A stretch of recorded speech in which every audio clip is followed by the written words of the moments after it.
Hey, what is up, everyone? Today I wanted to talk about some of my favorite affixes so far as I'm progressing into Eternal. So I've hit Eternal 16 on this character so far. I'm just kind of getting a feel for everything, and I think that as the game has kind of like played out, like, as you get more gear, as you get all your talents and stuff, you get your legendaries and everything, you kind of get more of a feel for like what the affixes are supposed to feel like. I think that like early on, some of the affixes can kind of suck. So for example, I hated Shadow Lord at the start, but now I feel like Shadow Lord might be one of my favorite affixes. And it has to deal with like the way that the sort of kiss curse sort of thing works, where the affix will make something more difficult in the dungeon, but it will give you a buff to kind of compensate for that difficulty. Some of those buffs are better than others. So, for example, I think for this empowered minion one, it makes some of these minions really scary depending on what minion it is. It's almost like not even killable. It makes you have to take a whole new path. But that's kind of fun because, yeah, it makes you have to like think about the routes that you're doing and the way that you play the game. I wouldn't say that empowered is one of my favorites, but you'll notice the first empowered minion in this Iraq markets ends up being a slaver. And a slaver, I think, is playable. Like I think that we can take this one into the pack and it'll be okay. However, there are some minions that I feel like are less playable. So you'll notice we'll do when I'm doing my route, doing some big pulls and whatever. Afterwards, I like to do this really big pull. And normally what I do when I do it is I've been chickening this butcher before we drag it into the next pack. And the reason for that is it's just the first butcher. I don't want him to have to do anything annoying. And this is a pretty big pull. And then I'm going to pull it into another butcher. However, with the way that this ends up working out with empowered, this butcher ends up being empowered. And if I let this his tantrum go off, actually, like even a single tick, it's gonna one shot the entire group basically. So what we're gonna do is we're actually gonna chicken that one instead. And like we would never want the two butchers. We're gonna chicken one of them either way. But it's fun that like it does kind of impact how you want to approach things. If we don't have a chicken, we're just never gonna pull that pack. It's just never gonna happen on empowered, right? So there's a little bit of talk right there. I don't think empowered is the worst thing in the world because of things like chickens and shrouds. If there is a particular pack that's nasty, then you don't actually have to pull that pack. But I think that for like a first timer who's coming into the dungeon, you don't know what minions are empowered, might end up being kind of scary, right? This pack ends up being doable and we kill them, right? But sometimes it can be a little bit more difficult. As for the buff gotten by empowered, I don't think it's like too noteworthy. It's nice, right? It's not the best thing in the world, but it's okay. Um, Another affix that can be playable is actually this boss one. So this boss one basically makes it so the boss deals 5% more damage. It has 10% more health, right? But it also makes it so you regenerate your cooldowns 10% faster. So that's kind of nice, especially in dungeons if the boss isn't particularly difficult, because you get 10% of your CDs fast. I mean, just like you have increased cooldown reduction. Who doesn't love that, right? And it's basically for the whole dungeon because the boss is only a small portion of the dungeon. So I think this one's actually okay, depending on the boss. If the boss itself is pretty scary, it can be a pretty scary affix. So, for example, in Empyrean Sands, this would actually be kind of a scary affix if it weren't for the cheese strat at the end. So we go through the whole dungeon, and then we're going to end up cheesing the last boss. We just tank him in the doorway, and it makes this boss really easy. So because this fight has this cheese strat right here, it makes it particularly easy. This affix basically does nothing. We just get increased cooldown reduction. It's kind of nice, right? There are some places where you might not want this affix though, so it really depends, right? You have to kind of think about it. So another affix that I really like is Stone Skin. So you'll notice this is an empowered Stone Skin, Silken Hollow, and basically this is the normal pull that I'll do, where I just kind of grab all these mobs. I don't think there's anything particularly crazy about this pull, but you go in, you grab the bully basher, and you're gonna kind of like whittle these guys down. The nice thing about Stone Skin is that what happens when the mobs die is they have 30% more HP to begin with, but when they die, they deal 30% of their HP to the mobs around them, right? Of their max HP. So based off of that, you can do like chain pulls and you can pull mobs into packs. So you'll notice when we kill this bully basher, this entire pack just explodes. They get that stone skin dot and then they just all explode. And it adds up too. So like one guy dies, the next one, the dot goes out. It can be really crazy the way that it'll snowball. So you notice right here, I'm going to actually be doing a big pull. I'm grabbing all these mobs right here. I'm actually going to chicken that one bully basher because he's empowered. Remember? That's what we were just talking about, how these empowered minions can kind of change how you do things.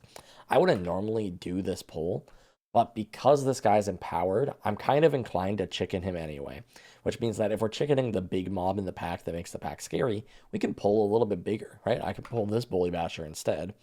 And now we have like this entire like massive pack on top of each other, and it's going to make it a lot more efficient to actually cleave this stuff down, right? So this is pretty cool. As we get these guys low and they start exploding again too, and just everything explodes. Makes the dungeon so much easier. This is honestly probably one of the easiest affixes, but it just feels really satisfying, especially if you can get into a situation where you're like chaining packs into each other. I think we actually end up wiping right here, but you'll notice right here I have my ultimate available, so I'm actually going to do a pretty massive pull right here. I think I actually go straight in. I chicken this guy, and then we have like this huge pack. I have my ultimate, and we're just doing a bunch of damage. And once things start to die, everything just explodes in the pack. It's so satisfying. So this one's actually going to be the Shadow Lord Emissary. I think that this one is actually super fun now that you actually have more gear and you're able to survive things. Early on, this thing actually just does a lot of damage. It feels like you kind of need your cooldowns to kill it. And then afterwards, you can't really do like a big pull because like you don't have the durability. Like if I just did a big pull, I would die instantly in the past, right? But now that I have a little bit of gear and I can survive a little bit more, I have all my stuff. Now doing a big pull is a lot more manageable. So you actually notice right here, I think what I end up doing here is we have him kill the Stalker, and then we just roll these 2 Blades of Sithril into another big pack that we're going to do, right? So we just kill down the Stalker real fast. I kite these guys down the stairs, and we're going to do a pretty sizable pull. Now, I'm sure that you guys have probably seen pulls like that are just like way crazier than this, right? This is a pretty standard pull that I would actually do without the Shadow Lord, but with the Shadow Lord, it makes things like this a lot more comfortable, right? You can just group everything up, you pop your ultimates or whatever, and you just AoE them down. So yeah, feels really good. It's just super satisfying. Shadow Lord, definitely awesome affix. You notice the other affix right here. It was like Frost Feet or something. I don't really know what it's called. Basically, what that does is it'll target a random player in your group, and it'll do damage to them and root them. It's dispellable. The Kiss Curse part of that is that it also does damage to the enemies, but it's not like that much damage. So it's kind of a boring affix, honestly. But Shadow Lord, super awesome. Finally, the other one that comes to mind is actually Bloodstones. So this one's not too crazy. What it does is it basically makes it so when mobs die, they explode. It's kind of scary for the healer, so this isn't an ideal one, right? But it does give you expertise. So it gives you a stacking expertise buff, or 1% expertise per mob killed. So it stacks up to 15. Then as these guys die, they start to explode, and I'll get a buff. That buff is actually 15% expertise is like quite a bit, so that's kind of nice. But I mean, like for the danger of it when mobs are exploding, sometimes like during a pack, it can be kind of scary when that pack starts to fall. It might be fun for healers. It might be more interesting for them, but at least as like a tank, it's not something that I'm like super in love with. It's good. It's okay. Like it's not one that I turn away from. But it's definitely not an affix I like seek out to do, like Stone Skin or like the Shadow Warden or whatever it's called.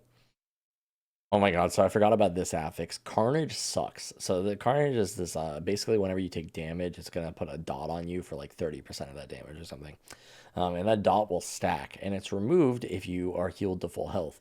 But if you are not, you notice this dot could stack up quite a bit. So if you're looking at my health bar right there, you see I have 4 stacks of the dot, and I end up getting dispelled. So it could be kind of nice because I guess it's kind of like stagger, right? Like it'll stagger out the damage a little bit, but it's also horrifying because like if you get a lot of stacks of that and you're not getting dispelled, you could take so much damage and it can add up really fast. So definitely not always ideal. It does cause you to heal for 10%. Your party heals. So when people in your party do damage, that healing would be spread across the party, which could be kind of cool. And maybe at higher Eternals, maybe people start to do a lot more damage and you can really feel that healing. But for the most part, this affix just kind of feels like I'm taking a lot of damage. It doesn't really ever feel any different than that. So I'm not a massive fan of it, but it is one that exists. It's definitely one of the ones that I turn away from, though. And other than that, yeah, I covered most of the affixes in the game, the ones that I find of noteworthy. Feel free to comment your favorite affixes below. Tell me what you guys are enjoying in the game, what you're not enjoying. Does anyone like Carnage? Does it feel good for anyone? Also, if you guys want to catch me live on Twitch, as you notice, I stream pretty much every single day playing Fellowship nowadays. So feel free to check me out. And I will see you in the next one. Peace out.